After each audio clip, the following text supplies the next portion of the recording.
sommes en compagnie de Célestin, le directeur du Centre d'art contemporain du Luxembourg belge, pour une nouvelle exposition.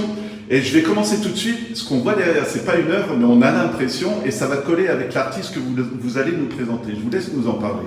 Oui, absolument. Donc ici, on est dans l'espace tout en haut des containers. On est dans l'espace de Sarah Beetz. Donc c'est une graveuse qui travaille à Bruxelles et qui travaille. C'est un travail à la base, c'est un travail de gravure. Et elle imprime soit sur des papiers, si elle travaille au niveau de la forme. Elle imprime également sur des voiles transparents. Alors je vais vous inviter justement à nous présenter parce que je suis impressionné, comme je vous l'ai dit, hein, c'est à la fois quoi, légèreté sur l'invisible aussi presque, parce que voilà, quoi, c'est très fin comme création. C'est très fin, donc on voit ici le voile, hein, donc il y a deux voiles et donc qui sont imprimés et l'image se fait par la transparence et aussi par le rapport au mur. Donc il y a toute une série de gravures qui sont fixes, où tout se passe dans la gravure, et il y a une autre partie du travail qui est la prolongation, c'est quand la gravure, d'une certaine façon, elle quitte le mur, elle devient un objet. Donc elle a un dispositif qui permet d'installer les gravures dans l'espace, comme on le voit ici, voilà. Et qui travaille là avec la vitre, avec la transparence de la vitre également, et avec la structure. Donc il y a ici par exemple, on a une plaque qui est une plaque gravée, donc qu'elle utilise pour la gravure. La plaque, le papier, c'est pas des gravures qui sont installées au milieu d'une feuille de papier, c'est le papier lui-même à la forme de la gravure. Donc voilà, c'est tout un jeu de superposition, de transparence, de volume, d'être au mur, de quitter le mur. Justement, on va continuer, hein, Célestin, on va aller là. C'est pas le même exercice, on va dire, justement. Alors, c'est les profondeurs, mais c'est plus un voile, quoi, tout simplement. Ici, tout le travail est dans l'objet lui-même, c'est-à-dire on a la forme de la plaque, on a la gravure, on a cette espèce de rivière ou de flux, on a les transparences, on a des intensités différentes, et tout le travail est rassemblé dans un seul espace. C'est le même déploiement que ce qui se passe au mur, mais dans la surface de la gravure. Tout est à l'intérieur ou à l'extérieur, mais c'est tout le temps ces effets de transparence, de superposition, de forme aussi, et d'objets, de gravures qui deviennent des objets, ce qui lui permet aussi à ce moment-là de travailler l'espace, c'est-à-dire de s'installer dans l'espace et de le bloquer, de l'ouvrir, de le fermer.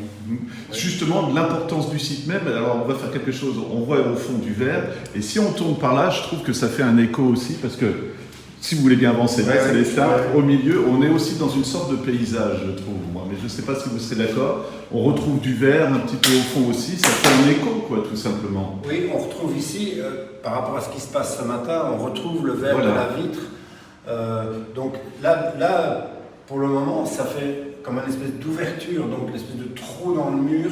Il y a aussi le rose qui est le dos. Donc, vous voyez, ça se déploie en deux éléments.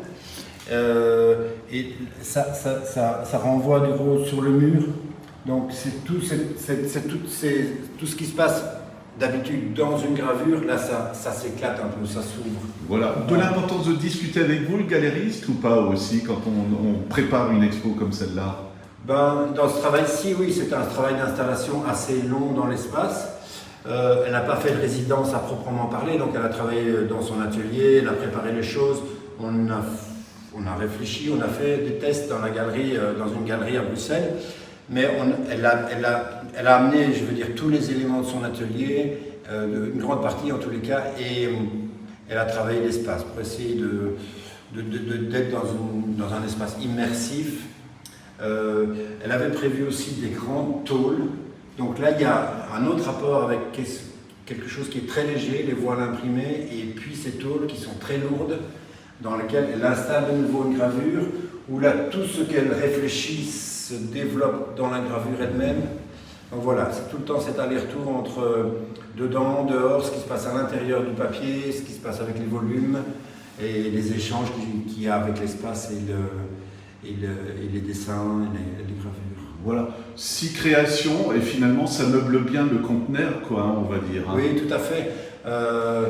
Bon, le conteneur, il est étroit, hein, il est blanc, donc c'est pas facile en fait de s'installer dans cet espace parce qu'il faut arriver à trouver des moyens de l'élargir, de faire des ouvertures. Il y a des tôles, par exemple, ici il y en a une qui est posée, il y en a une autre qui est elle est posée, mais elle colle au mur. Donc là, elle est une surface plane, ce qui se déploie, c'est le calque. Le calque vient chercher le sol aussi. Et ça fait comme une ouverture, encore une fois, je trouve, un écho par rapport à ce qu'il y a en face. Oui. Et il y a aussi le rapport avec la tôle métallique, qui est simplement laminée, donc qui sort de l'usine, et le papier, lui, il reproduit un peu cet effet industriel ou mécanique, et c'est le rouleau en fait, donc c'est des calques ancrés simplement. Ouais. Voilà, Célestin, autre artiste, et je vous le disais juste avant de filmer, je trouve magnifique. Présentez-le nous tout simplement alors. Bien, ici nous sommes dans l'espace central des containers et c'est le travail d'Emmanuel Ted. Donc c'est du dessin, on pourrait dire aussi c'est des tableaux, c'est-à-dire c'est chaque fois un univers très particulier, ici de fait étrange, des couleurs très vives, dans un endroit dont la temporalité est assez incertaine, comme ça. On pourrait, au niveau des vêtements par exemple, il y a des époques différentes, il y a chaque personnage aussi vaque un peu à ses occupations seul en fait. C'est trois, donc dans l'espace il y a 3 grands formats. Voilà, on va se promener dans la pièce. Moi j'en profite, c'est déstabilisant en fait, parce qu'on regarde au départ comme vous disiez, on croit que ça va être un dessin classique et quand on rentre dans le détail, c'est pas du tout le monde qu'on imaginait quoi finalement.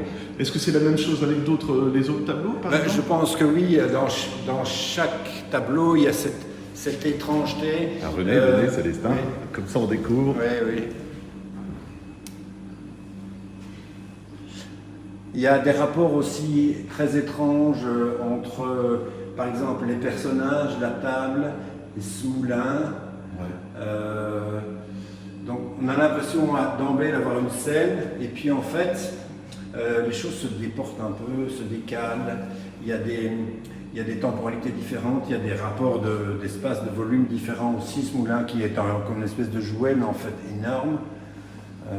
Est-ce que vous diriez, je sais pas moi, c'est un petit peu angoissant, non, finalement? Parce qu'on a l'impression de voir une fête, mais on dit, c'est pas normal ce qui se passe, non? Est-ce que vous diriez ça aussi ou... Oui, il y a quelque chose de... il y a un paradoxe dans le sens où ces couleurs sont très vives, très joyeuses, elles viennent à nous, on a l'impression d'une fête, mais il y a quelque chose d'inquiétant, absolument. On peut aller se promener sur l'autre tableau là-haut, comme ça on va découvrir, parce que là c'est encore plus angoissant, moi je trouve, je vous laisse nous en parler. Oui, il y a quelque chose aussi dans chaque tableau de la catastrophe, ou du moment de avant fin la catastrophe. C'est ce que de fin du monde, de fin d'époque, de personnages qui ont quelque chose en commun, mais on ne sait pas exactement quel rapport ils ont les uns avec les autres. Ils se trouvent un peu là par hasard. Puis il y a plein de clins d'œil aussi, comme ici, le visage dans le miroir. Et des choses drôles, hein, comme ce canard, dans cet univers inquiétant, on pourrait s'imaginer qu'on est dans des thermes ou dans des homes pour personnes âgées. Il y a des aussi. Mais c'est ça, c'est fou en fait. Voilà. Là, je vois, j'avais pas fait attention, la personne handicapée par ici, et puis le vieux monsieur qu'on aide à sortir ou à rentrer, on ne sait pas trop en fait quoi. Oui, c'est assez inquiétant. Il y a cette fontaine aussi qui est là au centre, et puis en fait qu'on retrouve ici dans cette fresque qu'on pourrait imaginer période grecque ou je sais pas. Et il y a tous des rapports comme ça d'époque qui rendent le tableau, je dis un tableau parce que c'est une espèce d'instantané comme ça. Voilà. Beaucoup d'observations de l'artiste, vous pensez, ou est-ce qu'il crée sans avoir de décor en face de lui, on va dire? Ça, je peux pas vous dire. Ouais. J'ai pas eu accès à son atelier. En fait, il est venu dans l'espace. On a réfléchi, on a parlé un petit peu. On a regardé aussi ce que les autres artistes proposaient pour cette série qui s'appelle Rivière et dont le titre vient d'une de ses œuvres. En fait, c'est l'enseigne d'une auberge, donc une auberge qui se trouve dans un des tableaux qui s'appelle Rivière. Et on a pris ce titre qui est un mélange de rêve et rivière, et on l'a pris pour l'ensemble du projet d'exposition.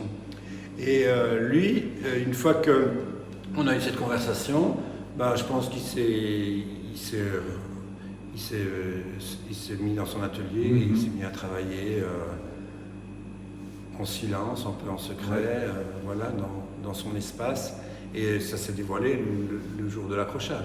Voilà. Si vous voulez bien, on va juste aller sur ces deux-là parce que je suis en train de me dire il y a beaucoup de travail sur les volumes, quoi. On fait les drapeaux, ils sont quasiment dans tous les tableaux.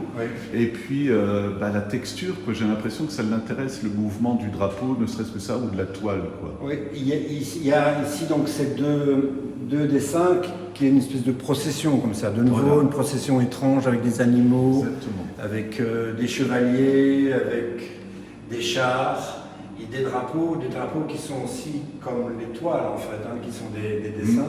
Et il y a, par rapport à l'espace qui est en haut en fait, et le travail de Sarah, où il y a une gravure qui est suspendue dans l'espace, on retrouve ici, juste en dessous,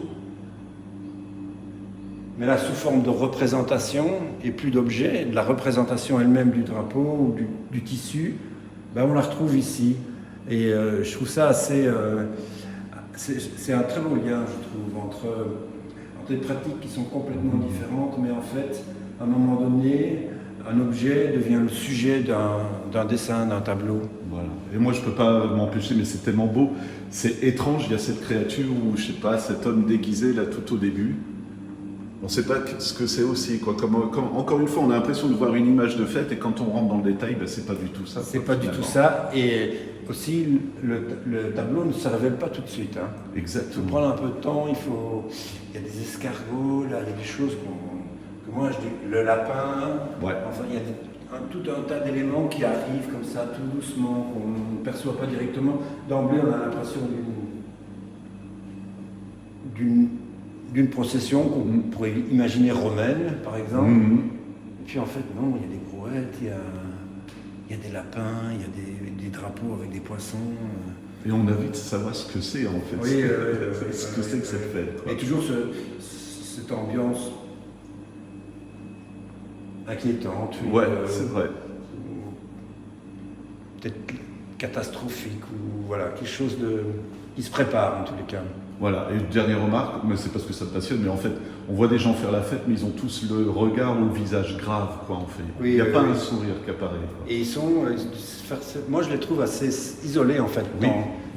Chaque personnage fait ce qu'il a à faire, ou il est dans son fantasme, mais on sent pas les rapports, en fait, qu'ils pourraient avoir les uns avec les autres, si ce n'est de se retrouver dans cet espace du tableau et de faire cette procession improbable.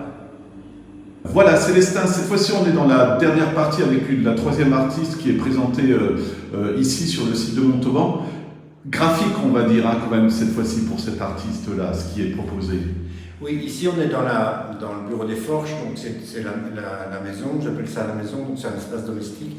Et dans cet espace, on est dans une salle où on a installé les dessins, en fait. Donc le travail d'Olivia, c'est une réflexion qui a conduit toute son installation, parce qu'il y a ici des éléments, il y a du dessin, il y a de la vidéo, il y a une installation ici en haut.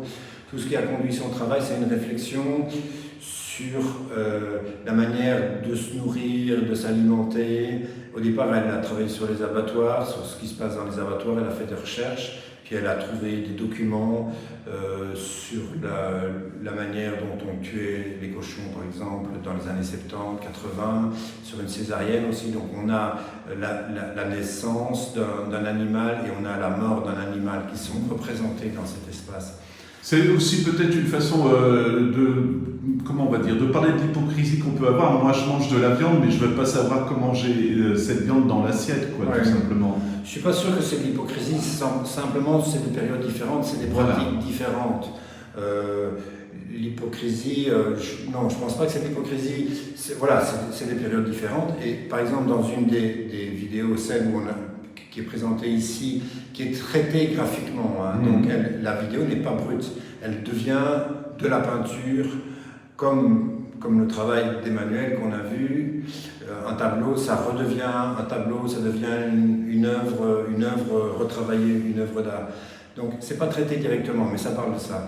Et donc c'est des époques différentes. Dans cette vidéo, l'institutrice convoque les enfants pour venir voir comment on abat un cochon, comment on le découpe et comment on en fait des saucisses. Donc je pense que c'est quelque chose qui ne se ferait plus à notre époque. Je pense pas, non. Quelque part, c'est pas plus mal. Je veux dire, voilà, ça fait partie de l'évolution des mœurs aussi. Et par contre, les choses se déplacent et ce qui est intéressant quand même, c'est d'essayer de comprendre où elles se déplacent, comment elles se font. Quel est le côté positif ou négatif de ces déplacements en fait. Voilà, donc c'est un peu toute la réflexion qu'elle a eue en partant, en associant des choses, les vidéos, du dessin, de l'écriture, parce qu'elle a aussi fait une interview d'une fermière qui travaille dans la région pour s'informer de la manière dont elle travaille, comment ça se passe. Cette vidéo est retranscrite en audio dans l'exposition et aussi par écrit. Donc le public a accès à cet échange qui a eu lieu entre Olivia et cette fermière. Et voilà, donc c'est un travail de réflexion. Par rapport aux deux autres artistes, c'est un peu, j'ai l'impression qu'Olivia, les autres artistes nous parlent de support, Emmanuel nous raconte une histoire et Olivia, elle est un peu une histoire en fait. Elle est comme une histoire, comme quelque chose qui est de l'ordre du sujet. Voilà. J'aimerais bien qu'on parle du tableau parce que c'est tout à fait en lien avec les vidéos aussi. Et c'est beau, et je vous laisse nous dire de quoi elle y retourne, notamment dans ce tableau par exemple, parce qu'on devine, c'est un petit peu comme l'artiste précédent, on regarde, on dit ouais, c'est un paysage, mais finalement quand on rentre dans le détail... Mais quand on rentre dans le détail, de nouveau, on a ce côté très inquiétant, donc il y a au niveau des couleurs, elle est partie peut-être de comme une espèce de chair en fait, ou de quelque chose d'animal, et puis il y a un insecte ici qui circule dans ce paysage, et puis il y a le corps ici qui pourrait être le corps d'un enfant ou d'un monstre qui apparaît.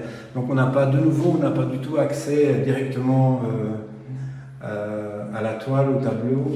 Vous dites que c'est une gestation, c'est horrible ce que je dis ou pas? Non, pas du tout. Ouais. Pas du tout. Non. Elle a travaillé, par exemple, il y a des céramiques aussi, où elle a travaillé avec des éléments vivants, par exemple, comme des dents ou de la cendre dont elle se sert pour faire de l'émail.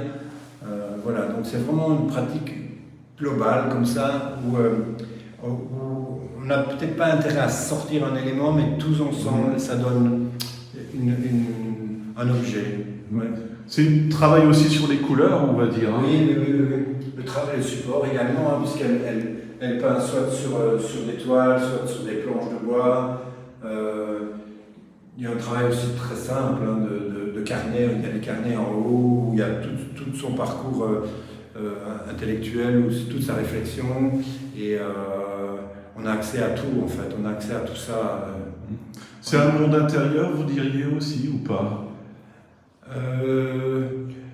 Je dirais que c'est un monde intérieur. Oui, c'est un monde intérieur, mais c'est surtout une préoccupation contemporaine, parce qu'elle est beaucoup plus jeune, Olivia. Elle sort de la Cambre, elle est sortie de la Cambre il y a 2 ans. Donc c'est une préoccupation aussi très contemporaine de la manière de s'alimenter, quel est notre rapport au monde, quel est notre rapport à l'animal, au végétal. Enfin, c'est vraiment des questions du moment qui la traversent. Voilà. Moi, ce sera une de mes dernières réflexions. 3 artistes, mais alors avec des mondes différents, et ça va vraiment bien au site aussi, quoi, tout simplement. Hein. Oui, ça va bien avec le site, c'est parce qu'ils sont 3 artistes complémentaires. Il y a quelque chose de la narration, de l'histoire, de comment une histoire se met en place. Il faut un sujet, il faut une surface, il faut des rapports. Et ces trois artistes ensemble, ils créent un peu dans la circulation, dans notre circulation à nous, le public, ils créent cette espèce de tableau vivant qu'on garde en mémoire quand on quitte le site. Est-ce qu'on pourrait parler le thème principal pour moi, le faux semblant en fait, parce que quand on est devant quelque chose de n'importe quel de ces trois artistes, on a une première idée, mais finalement si on creuse, il y a encore plus d'idées derrière, quoi, finalement. Oui, je n'avais pas vu les choses comme ça, mais c'est assez vrai que ça ne se livre pas directement. Il faut un peu de temps et du coup, une fois qu'on accepte cette convention, de prendre le temps, mais là, on a des révélations, on découvre des choses. D'où le plaisir de venir se promener ici à Montauban. Comment ça se passe? Jusque quand l'exposition et puis le site internet? L'exposition est jusqu'au 19 octobre et puis toutes les informations sont sur le site internet. Le 11 octobre, on a une intervention de Christophe Weiss, qui est directeur du Centre de la Gravure, qui va faire une conférence sur les cabanes. Donc là, ce sera dans l'espace central où il y a le travail d'Emmanuel. Et de nouveau, ce sera, je pense, une réflexion par rapport à l'espace dans lequel on se trouve, les containers, la cabane, la façon d'habiter le monde, ou ce monde-ci, en tous les cas, cet espace-ci. Voilà, merci beaucoup Célestin, c'est un plaisir cette expo, il faut venir vraiment absolument la découvrir. Alors. Merci Romain.